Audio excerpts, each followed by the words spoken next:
Welcome to Golf Channel Academy. I'm Gary Williams, and what a treat this is to be joined by a two-time major champion and arguably one of the most popular players the game has ever known.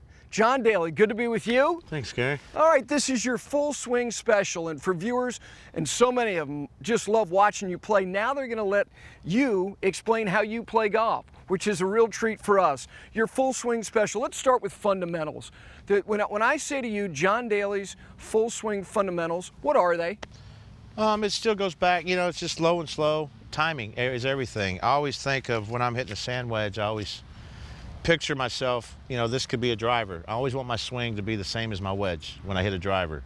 Now, when I hit longer clubs, like I'm saying, it looks like I'm swinging harder, but I'm really not. It's because the shaft is so much longer. And that's what I always tell amateurs, just because the shaft's longer, you don't have to swing any harder. The shaft's giving you that distance. So my whole swing process is just, you know, a full wedge shot for me at 52 degrees, I can max when I hit it just nice and smooth as 120 yards. I don't ever want to try and hit any further than that, you know, when I'm practicing or playing, unless you got wind or something. But, right.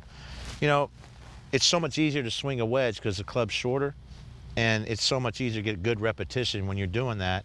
Then you pick up the driver, it's a little longer, it's going to be a little heavier, but I don't want the swing to be any different. Okay, so let's let you step back there to where your balls are and hit one for us, because you're starting, like you said, with a wedge.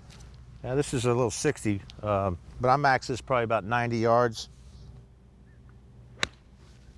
You know, it's not an overswing, it's just a normal, probably 85%, you know. Now, with a wedge, you want to make this, for the viewers, very simple, because you believe in simplicity. Hands on the club, ball position, and your posture. What is it? If I said those three things to you, your answers would be what? Well, I think, you know, everybody's different, of course, but the fundamental of it is usually if you're going to hit an L wedge, you know, I tend to play it almost where I hit my driver because I want to create spin, and you want to get it up in the air. Now, if I want to hit it a little lower, of course, I can move it back. But, you know, feet are a little more closer when you're hitting a wedge. I think that's, for me, it's to control the club face a little better because I'm not going to be swinging 100, you know, full go.